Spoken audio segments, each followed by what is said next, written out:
மதவாதத்தை தூண்டக்கூடிய நெருப்பு பேச்சாளர் என்று பெயர் பெற்ற சாத்வி ரிதாம்பரா அவர்களுக்கு இந்திய ஒன்றிய அரசு பத்ம பூஷன் விருதை அளித்து சிறப்பித்திருக்கிறது.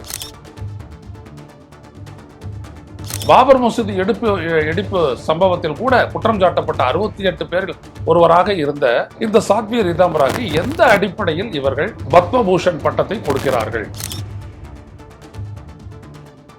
இவர் வரலாறு முழுவதுமே பேச்சால் கலவரத்தை தூண்டிய காரியத்தை தானே செய்திருக்கிறார்.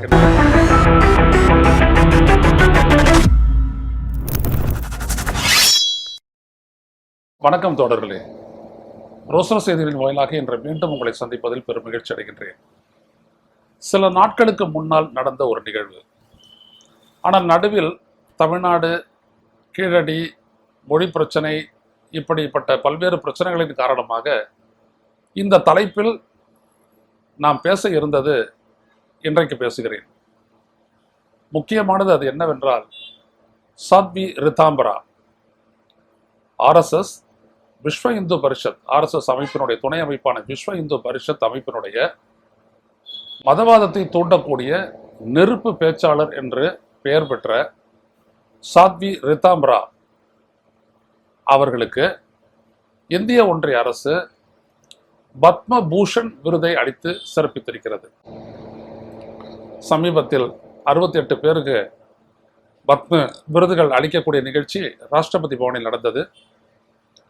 குடியரசுத் தலைவர் அவர்களுக்கெல்லாம் அந்த விருதுகளுக்கான அந்த சான்றிதழையும் அந்த பதக்கத்தையும் அணிவித்து சிறப்பித்தார். அப்பொழுது சாத்வி ரிதாம்பராவும் சென்று அவருக்கான அந்த பத்ம பூஷன் விருதை பெற்றுக்கொண்டார். எனக்கு ஆச்சரியமாக இருந்தது. நாடு முழுவதும் மத உணர்வுகளை தூண்டிவிட்டு கலவரங்களுக்கு காரணமானவர் என்று பல வழக்குகள் தொடரப்பட்டு அவர் சிறைக்கு போகவில்லை. பாபர் மசூதி இடிப்பு சம்பவத்தில் கூட குற்றம் சாட்டப்பட்ட 68 பேரில் ஒருவராக இருந்த இந்த சாத்வி ரிதாம்பராக்கு எந்த அடிப்படையில் இவர்கள் பத்மபூஷன் பட்டத்தை கொடுக்கிறார்கள் என்று ஆராய்ந்து பார்த்தேன். சமூக சேவைக்காக அவருக்கு வழங்கப்பட்டிருக்கிறது. என்ன சமூக சேவை இவர் செய்தார்? இவர் வரலாறு முழுவதுமே பேச்சால் கலவரத்தை தூண்டிய காரியத்தை தானே செய்திருக்கிறார் என்று பார்த்தால், ஒரே ஒரு காரியம், அவர் பார்த்தீங்கன்னா, இந்த சம்பித் குருகுலம் கேர்ள்ஸ் சைனிக் ஸ்கூல் RSS நடத்தி வரக்கூடிய இந்த பள்ளி கிட்டத்தட்ட நாடு முழுவதும் 25 பள்ளிகள் அவ்வாறு இருக்கின்றன. அந்த சைனிக் ஸ்கூல்ஸ், அந்த சைனிக் ஸ்கூலினுடைய என்ன நோக்கம் அப்படின்னு இருக்குன்னா, அவுட் ஆஃப் கண்ட்ரோல், கட்டுப்பாட்டை இழந்து வாழ்ந்து கொண்டிருக்கக்கூடிய பெண்களை அங்கே அழைத்து வந்து வலுக்கட்டாயமாகத்தான் சிகரெட்டு பிடிக்கிறாங்க, குடிக்கிறாங்க, ரொம்ப ஆபாசமாக ஆடை அணிகிறாங்க அப்படின்றவங்களெல்லாம் கூட்டிகிட்டு வந்துட்டு அவங்கள திருத்துறதுக்கான பள்ளி என்று சொல்லி, அப்படி ஒரு பள்ளிக்கு அவர் இன்றைக்கு தலைமை பொறுப்பில் இருக்கிறார். அது சமூக சேவை அப்படின்னு சொல்லி மோடி அரசு அங்கீகரித்து கொடுத்திருக்கிறது. இதுல கவனிக்க வேண்டியது என்னன்னா, இதுவரைக்கும் இந்த சாத்வி ரிதாம்பரா என்ன செஞ்சிருக்காங்க அப்படின்னு பார்த்தோம்னா, இந்த ராம் ஜென்மபூமி மூவ்மெண்ட் அது நடக்கும்போது அத்வானியால் ரத யாத்திரை தொடங்கி நடத்தப்பட்டு 1990ஆம் ஆண்டிலிருந்து 91ஆம் ஆண்டிலிருந்து பாபர் மசூதி இடிக்கும் வரை அது தொடர்பாக பேசியது, உணர்ச்சிகளை தூண்டியது என்பதை எல்லாம் பண்ணியது மட்டுமல்ல, ஒரு மத்திய பிரதேச மாநிலத்தில் பேருந்தில் சென்று கொண்டிருந்த ஒரு கிறிஸ்தவ மதத்தைச் சேர்ந்த ஒரு பெண்மணியை பேருந்தில் இருந்து இறக்கி அவரை கத்தியால் குத்தி கொன்று விடுகிறார்கள். அதுக்கு ஆதரவாக இவர் பேசுகிறார். என்ன பேசுகிறார்? நீங்க முறையா நடந்துக்கல, ஒழுங்கா நடந்துக்கல அப்படின்னோம்னா இந்த நாட்டில் ஒருத்தர் கூட கிறிஸ்டியன்ஸ் இருக்க மாட்டீங்க, எல்லாரையும் அழிச்சிடுவோம் அப்படின்ட்டு அவங்க சொல்றாங்க. என்ன அவங்க சொல்லியிருக்கிற அந்த வார்த்தைகளை நம்ம சொல்லணும். ஏன்னா அது ரொம்ப முக்கியம். என்ன சொல்றாங்க அப்படின்னோம்னா, if a single choti or janu is cut, Christians will be wiped from the face of India அப்படின்னு சொல்லி இவங்க 1995 மிரட்டி இருக்கிறாங்க. அது மட்டுமல்ல, இந்த பாபர் மசூதி இடிப்பு வழக்கில் குற்றம் சாட்டப்பட்ட 68 பேர்ல அலாங் வித் உமா பாரதியோட இவரும் குற்றம் சாட்டப்பட்டு எல்லாரையும் விடுவிச்சாங்க இல்லையா, அதுல இவரும் விடுவிக்கப்பட்டு விட்டார். அதன் பிறகு நீங்க பாத்தீங்க அப்படின்னம்னா, இந்த அம்மா துர்கவாகினி அப்படின்ற ஒரு அமைப்பை உருவாக்கி அவங்க தான் இந்த சூளங்கள் எல்லாம் வச்சுக்கிட்டு குரல் கொடுக்கறது. அந்த மாதிரி அந்த mission protection of Rashtra Dharma Sanskrit through renaissance இந்த இந்து சொசைட்டி, இந்து சமூகத்தில் ஒரு பரபரட்சியை ஏற்படுத்துவது, சேவை, பாதுகாப்பு, அந்த பழக்க வழக்கங்களை நகர மையங்களுக்கும் கொண்டு செல்வது என்கின்ற அந்த அமைப்பை உருவாக்கி அதை அவர் நடத்தி இருக்கின்றார். அதன் பிறகு பார்த்தீங்க அப்படின்னம்னா இவங்க தான் முதல்ல சாஃப்ரான் அந்த காவியில தலையில கட்டிக்கிட்டு சோளத்தை கையில ஏந்திக்கிட்டு மிரட்டல் விடுத்து பேச வேண்டியது. இவங்களுடைய பேச்சை வந்துட்டு ரெக்கார்டு பண்ணி ஒரு இடத்துலையும் அதை போட்டு விட்டாங்க அப்படின்னம்னா ரிசல்ட் கம்யூனல், அங்கே வந்துட்டு மத கலவரம் தான். அந்த அளவுக்கு ரொம்ப எஃபெக்டிவாக பேசுறவங்க சாத்வி ரீதாம்பரா. அங்கே பார்த்தீங்க அப்படின்னம்னா ஒரு இடத்துல ராமர் சீதை இவங்களை எல்லாம் வந்துட்டு அவதூறாக காட்டினாங்க அப்படின்றதுக்காக அங்கே பூத்து அடிச்சு உடைச்சாங்க. அப்புறம் இன்னொரு முறை பார்த்தீங்க அப்படின்னம்னா ஒரிசா மாநில அசம்பிளி சட்டப்பேரவைக்குள்ளேயே புகுந்து அங்கேயும் ரான்சாக், அங்கேயும் அடி பின்னி வச்சுட்டு வெளில வந்திருக்கிறாங்க. சமூக சேவை இப்படி ஏராளமான வழக்குகள் இவங்க கிட்ட வந்துட்டு நீங்க பார்த்தீங்க அப்படின்னம்னா எந்த இடத்திலாவது இவங்களுடைய மைண்ட் செட்டு இந்த நாட்டினுடைய மதச்சார்பற்ற தன்மைக்காகவோ அனைத்து மக்களுக்காகவோ இருக்கிறதா என்றால் இல்லவே இல்லை. மதவாதம், இந்து மதவாதம், இதற்கு எதிர்த்து நிற்கக்கூடியவங்களை அழிச்சிருவோம், குத்திடுவோம், கொன்னுடுவோம், இருக்க மாட்டீங்க அப்படின்ட்டு ஒரே ரவுடி மிரட்டலாம் மிரட்டிக்கிட்டு இருந்த சாத்வி ரீதாம்பரா அவர்களுக்கு இந்த நாட்டின் பத்ம விருதுகளின் உயரிய பத்ம விருதான பத்மபூஷன் வழங்கப்பட்டிருக்கிறது. இங்கே நம்ம தமிழ்நாட்டை சேர்ந்த சோபா அவர்களுக்கு வந்துட்டு அவங்க நாட்டிய கலையில் வந்துட்டு அவங்க தொடர்ந்து அவங்க பல்வேறுபட்ட நிறைய அதை கொண்டு போயிருக்காங்க, பயிற்சி வைக்கிறாங்க. அதனால் அவங்களுக்கு கொடுத்தாங்க. அதற்கு பிறகு பார்த்தீங்க அப்படின்னா இன்னொரு இசைக்கலைஞர்கள்லாம் கொடுத்துருக்காங்க.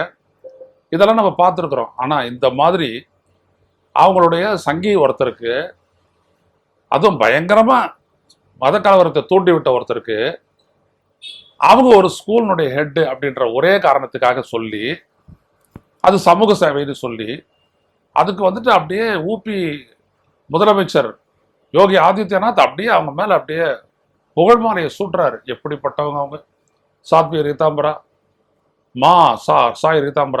சாய் ரீதாம்பரா அம்மா என்றுதான் அவர்கள் சொல்லியிருக்கிறார்கள். அப்படிப்பட்டவர்கள், அவர்களுக்கு இந்த உயரிய விருது சிறப்பல்ல, அந்த விருதுக்கு தான் இது சிறப்பு, அடிச்சு விட்டுருக்கிறாங்க. எதுக்கு இதை நான் பேசுறேன் அப்படின்னம்னா நல்லா கவனிங்க. இந்த விருது கொடுத்த மறுநாள் வந்துட்டு பிரதமர் மோடி சொல்றாரு, பத்மபூஷன் விருதுகள் அந்த விருதுகளை பெறுபவர்களினுடைய சாதனைகளின் மூலம் இந்த நாட்டு மக்கள், இளைஞர்கள் குறிப்பாக ஊக்கம் பெறுவார்கள். தூர்தர்ஷன்ல இந்த ஸ்க்ரோல் ஓடிச்சு. இந்த ஸ்க்ரோலை ஓடின உடனேதான் எனக்கு கட்டாயம் இதை பேசணும். ஐயா, பத்ம விருதுகள் கிடைச்ச ஒருத்தரும் இப்போ இங்கே பார்த்தீங்க அப்படின்னம்னா நம்மளுடைய சுடற்பதி வீச்சாளர் அஸ்வினுக்கு கிடைச்சது, நடிகர் அஜித்துக்கு கிடைச்சது. ரைட், ஏதோ ஒரு கான்ட்ரிபியூஷன் அவங்கெல்லாம் கொடுக்குறாங்க. இவரது உலக அளவில் ஒரு தலை சிறந்த சுடற்பதி வீச்சாளர் அஸ்வின். இந்த மாதிரி ஆட்களுக்கெல்லாம் கொடுத்து அதெல்லாம் கேட்டு பழக்கப்பட்ட நமக்கு இது ஆச்சரியமா இருக்குது. இப்போ இவங்கெல்லாம் ஒரு ஊக்கம்தான். இவங்களுக்கெல்லாம் கொடுத்தது வந்துட்டு உள்ளபடியே ஊக்கம் அளிக்கக்கூடியது. இவங்களாட்டம் ஒரு துறையிலேயே வந்துட்டு ஒரு நிபுணத்துவத்தோடு நம்ம செயல்பட வேண்டும், உயர வேண்டும்ன்ற எண்ணம் ஏற்படும். சாத்வி ரீதாம்பராவுக்கு வந்துட்டு விருது கொடுத்துருக்கீங்களே மோடி அவர்களே, அதை பார்க்குறவங்களுக்கு என்ன ஏற்படும்? இப்படிப்பட்ட சமூக சேவை செய்யணும், சோளத்தை எடுத்துட்டு போயிட்டு மிரட்டணும், ஒருத்தர் இருக்க மாட்டோம் அழிச்சிருவோம், இப்படிலாம் நீங்க சொல்றீங்களே, இதெல்லாம் நியாயமா, தர்மமா, ராஷ்டிர தர்மமா? இது என்ன விதமான சம்ஸ்காரா? என்ன மோடி அவர்களே இப்படி பண்றீங்க? இவர்கள் எந்த இடத்துக்கு போய் எதையும் நியாயப்படுத்துவார்கள்? இவர்கள் கையில் தான் இந்த நாடு இருக்கிறது. இவர்கள் ஒப்புதல் கொடுத்தால்தான் இந்த நாட்டில் நீதிபதிகள் கூட நியமனம் செய்யப்படுகிறார்கள் என்றால் இது எப்படிப்பட்ட நிலையை கொண்டு சென்று விடும் என்று பாருங்கள். அது மட்டுமல்ல, அதே நேரத்தில் தான் நடந்துச்சு இன்னொன்று. என்ன அப்படின்னோம்னா, பிரிஜ்பூஷன் சரண் சிங், த ஃபேமஸ் பிரிஜ்பூஷன் சரண் சிங், நமது நாட்டினுடைய மல்யுத்த வீராங்கனைகளை அவர்களுக்கு பாலியல் தொல்லை கொடுத்ததற்காக அவர்கள் டெல்லியில் எப்படிப்பட்ட போராட்டத்தை எல்லாம் நடத்தினாங்கன்றது தெரியும். ஃபோகத் உட்பட, மாலிக் உட்பட எவ்வளவோ பேர் போராடினாங்க. அவங்களுக்கு எல்லாரும் ஆதரவு தெரிவித்தாங்க. ஆனால் அவங்க மேலே வழக்கு கூட தொடரல. பிரிஜ்பூஷன் சரண் சிங் மேலே வழக்கு கூட தொடரல. உச்சநீதிமன்றத்துக்கு போன உடனே தான் தொடர்ந்தாங்க. தங்களுக்கு இடைக்கு எப்படிப்பட்ட பாலியல் வன்கொடுமை இழைக்கப்பட்டது என்பதையெல்லாம் அவர்கள் வாக்குமூலமாகவே தெரிவித்தார்கள். எஸ்பி ஆஃபீஸுக்கு போயிட்டு தெரிவித்தாங்க, நீதிமன்றத்துக்கும் தெரிவித்தாங்க. கடைசியில் பார்த்தீங்கன்னா அந்த வாக்குமூலம் கொடுத்த அவர்களுடைய பெற்றோரே அதை திரும்ப பெற்றார்கள் என்று சொல்லி அந்த வழக்கு மூடப்பட்டு பிரிஜ்பூஷன் சரண் சிங் விடுதலை செய்யப்பட்டு அவர் ஊர்வலமாக குதிரை பூட்டப்பட்ட சாரட்டொட்டியில் அழைத்து வரப்பட்டிருக்கிறார். இந்த நாடு என்ன அப்படி குருடர்கள் நிரம்பிய நாடா? நடந்த விடயமும் நடந்த போராட்டங்களும் மறந்து விடுமா? அப்படியே நாரி சக்தி அப்படிலாம் பேசுறாரு இந்த பிரதமர். இதான் நாரி சக்திக்கு நீங்க கொடுத்த மரியாதையா?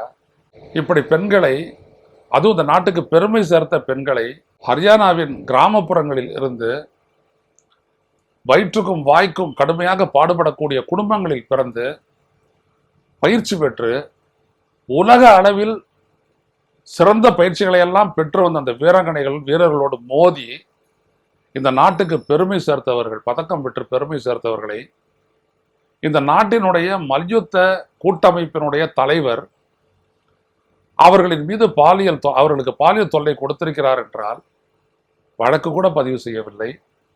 பிறகு பதிவான வழக்கிலையும் மிரட்டி வழக்கை திரும்ப பெற வச்சு, அந்த புகாரை திரும்ப பெற வச்சு முடிச்சிடுறாங்க. ஆனா இவங்க தான் நாரி சக்தி, பேட்டி பட்டாவோ பேட்டி பச்சாவோ அப்படிலாம் இவங்க தான் பேசுறாங்க.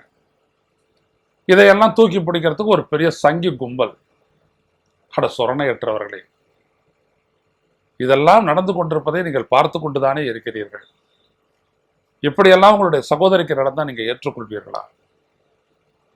ஒரு பக்கம் பெண்ணினத்திற்கு இப்படி ஒரு பெண் இருக்கக்கூடாதுன்னு நினைக்கக்கூடியவங்களுக்கு பத்மபூஷன், இன்னொன்று பெண்களை இப்படியெல்லாமா நடத்துவார்கள் என்று சொன்ன ஒருவரை வழக்கிலிருந்தே வழக்கை ஒன்றுமில்லாமல் செய்து விடுவிக்கிறார்கள். இது நம்மளுக்கு கண்ணுக்கு தெரிஞ்சது.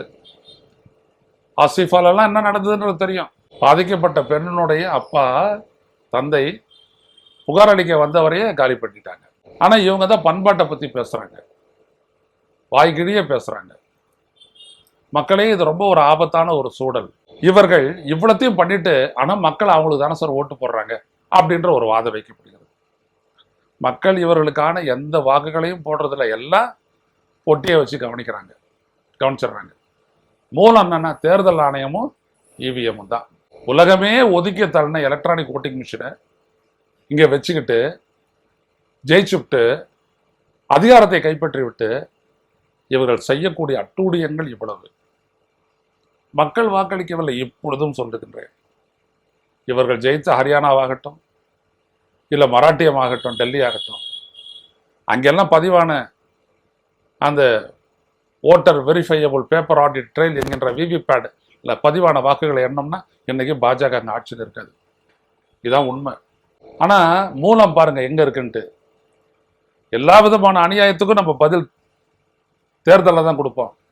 ஆனா அங்கேயே கொடுக்க முடியாத அளவுக்கு ஆப்பு வச்சுட்டாங்க. அப்ப என்ன முடிவு அப்படின்னம்னா, நம்ம இந்த இவிஎம் ஒழிக்காமல் இந்த நாட்டை மீட்க முடியாது என்பதுதான். இந்த சங்கிகளின் பிடியில் இருந்து, அவருடைய அராஜகத்தில் இருந்து, இந்த கார்ப்பரேட் சுரண்டல் கொள்ளையில் இருந்து இந்த நாட்டை மீட்க வேண்டும் என்றால் ஒரே வழி இவிஎம்ஐ ஒழிப்பதுதான். இவிஎம்ஐ ஒழித்தால் மட்டுமே இந்த நாட்டை நாம் இவர்களுடைய பிடியிலிருந்து நீக்க முடியும். இல்லாட்டி நாளைக்கு யார் வேணாலும் பத்மபூஷனை எத்தனை கொலை பண்ணவர் அப்படின்ற அளவுக்கு ஆயிடும். அப்படிதான் நடக்குது.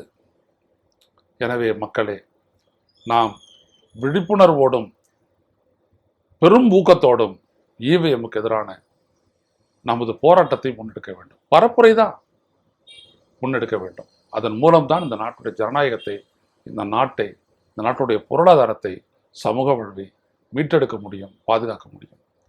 மீண்டும் சந்திப்போம். நன்றி, வணக்கம். ஊடகம் கார்ப்பரேட் அரசியல்வாதிகளின் கைப்பாவையாக அடிமைகளாக இருந்தது போதும். இனி சாட்டை எடுத்து சுழற்றும் நேரம் வந்துவிட்டது. ஊடகம் பொதுமக்களாகிய உங்களுக்காக, உங்களாலேயே இயக்கப்பட வேண்டும். ஊடக சுதந்திரத்திற்காக உங்களின் பங்களிப்பை இன்றே அளித்திடுங்கள்.